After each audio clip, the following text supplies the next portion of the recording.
Mhm. Jadi sebenarnya ada beberapa obat-obatan yang dianggap bisa menyebabkan kanker kandung kemih. Tapi biasanya kalau kayak obat flu yang kita biasa minum gitu sih mungkin tidak ya. Mhm. Biasanya yang bisa menyebabkan kanker kandung kemih itu adalah obat-obatan kemoterapi gitu.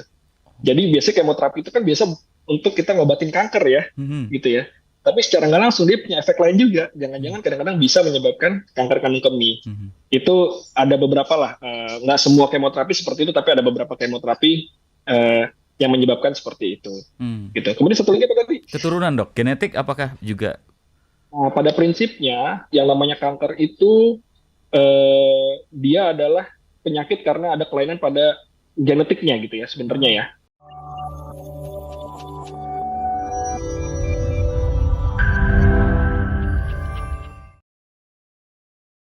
Apa tuh maksudnya faktor risiko? Jadi kalau kita ada hal tersebut, Mhm. risiko kita untuk terkena kanker itu lebih tinggi dibandingkan orang yang tidak punya faktor tersebut. Contohnya, Mhm. misalnya salah satunya adalah merokok. Merokok adalah faktor risiko yang paling sering ditemukan pada penyakit kanker kandung kemih. Jadi kalau orang yang merokok dibandingkan dengan orang yang tidak merokok, dia akan memiliki kemungkinan terkena kanker kandung kemih lebih besar dibandingkan dengan yang tidak merokok. Contohnya seperti itu. Oke.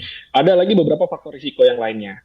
Contohnya misalnya adalah eh, jenis kelamin tentu ya, Mhm. laki-laki dianggap lebih banyak daripada perempuan. Oke. Kemudian yang selanjutnya adalah usia, karena memang pada dasarnya pada kanker kandung kemih itu ditemukan lebih banyak pada pasien-pasien yang usianya di atas 60, 65 tahun, Oke. seperti itu ya. Mhm. Kemudian habis itu kalau misalnya sering terkena infeksi yang terus-terusan gitu ya, atau ada iritasi yang terus-terusan, iritasi terus-terusan tuh misalnya di dalam kandung kemihnya tuh ada batu gitu ya, Mhm. itu udah lama gitu, nah itu bisa menyebabkan terjadinya kanker kandung kemih. Mhm. Contohnya lain adalah bahan-bahan kimia, misalnya apa, zat warna, cat, percetakan, tekstil, karet, itu juga kalau misalnya dalam jangka panjang itu bisa meningkatkan risiko terjadinya kanker kandung kemih.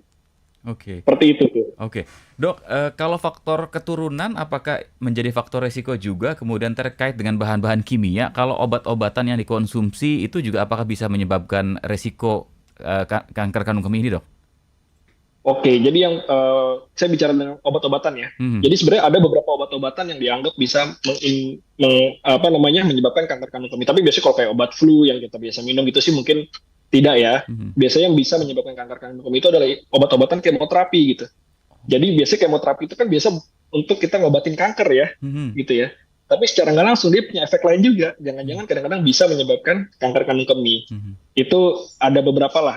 Nggak semua kemoterapi seperti itu, tapi ada beberapa kemoterapi eh, yang menyebabkan seperti itu. Mmm. Gitu. Kemudian satu lagi apa tadi? Keturunan, Dok? Genetik apakah juga? Nah, pada prinsipnya yang namanya kanker itu dia adalah penyakit karena ada kelainan pada genetiknya gitu ya sebenarnya Oh. ya. Tapi kadang-kadang belum tentu diturunkan. Jadi bisa jadi ketika kita sepanjang perjalanan hidup kita ini, kadang-kadang genetik kita bisa berubah, istilahnya seperti itu. Mhm. Nah, pada kanker kandung kemih bisa apa namanya bisa terjadi karena keturunan, Mhm. tapi hingga sampai saat ini masih belum terlalu jelas gitu.